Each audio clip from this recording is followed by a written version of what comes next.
Subhanallah walhamdulillah wa la ilaha illallah.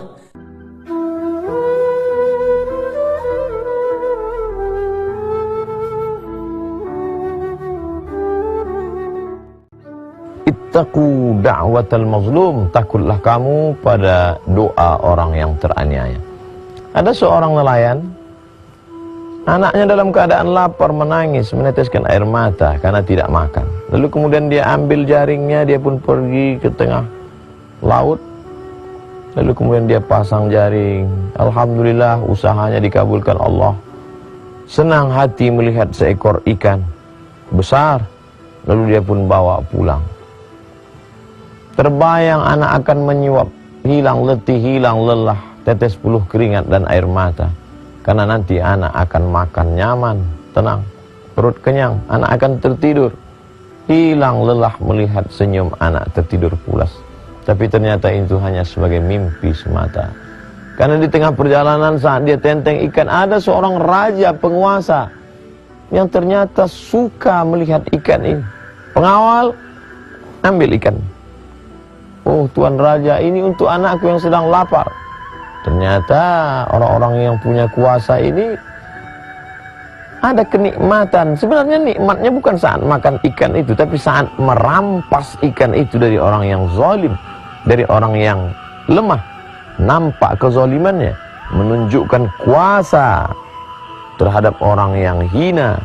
Ternyata ada kenikmatan tersendiri bagi mereka yang punya penyakit luar biasa.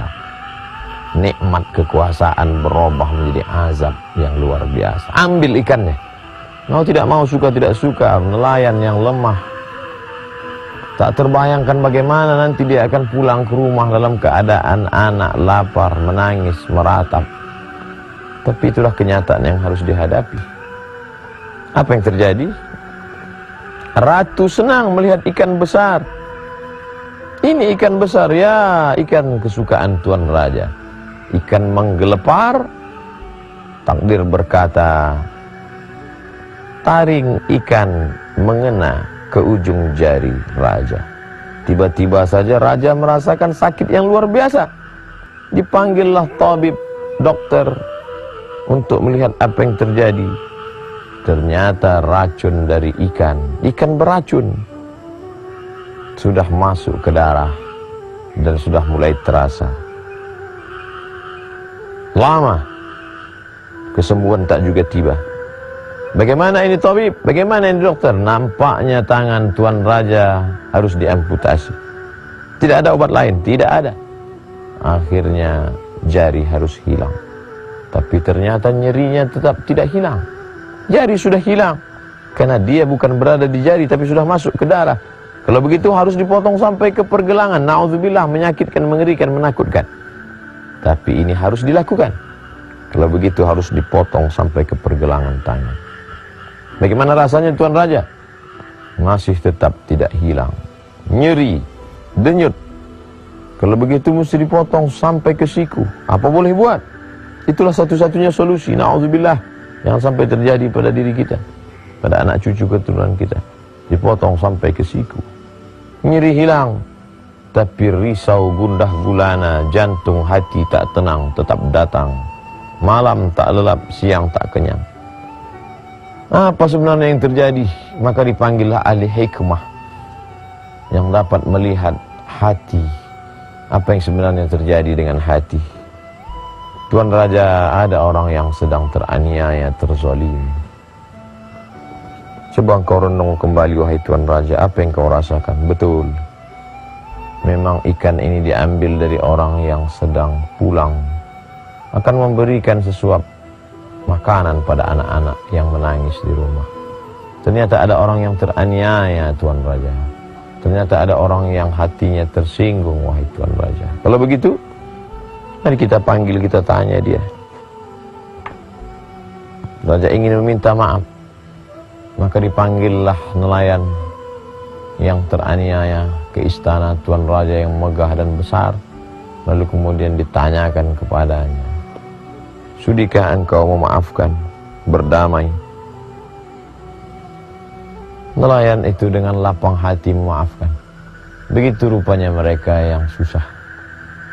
Tidak sulit bagi mereka untuk membukakan pintu maaf kepada orang-orang yang punya kuasa. Sudahkah engkau memaafkan wahai nelayan?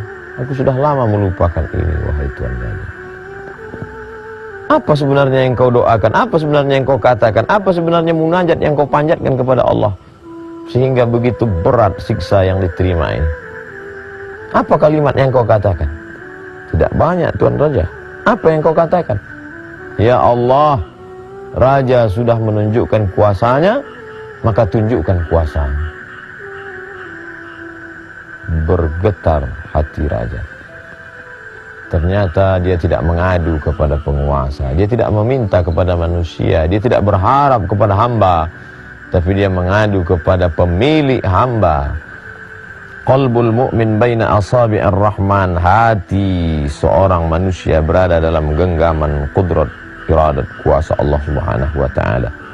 Mengadu kepada manusia kecewa, mengadu kepada kawan esok dia akan berubah menjadi lawan, mengadu kepada penguasa boleh jadi akan sia-sia, tapi mengadu kepada dia yang tak pernah mengecewakan harapan dan munajat serta permohonan dengan satu kalimat, ya Allah, Raja sudah menunjukkan kuasanya, maka tunjukkan kuasamu ya Allah.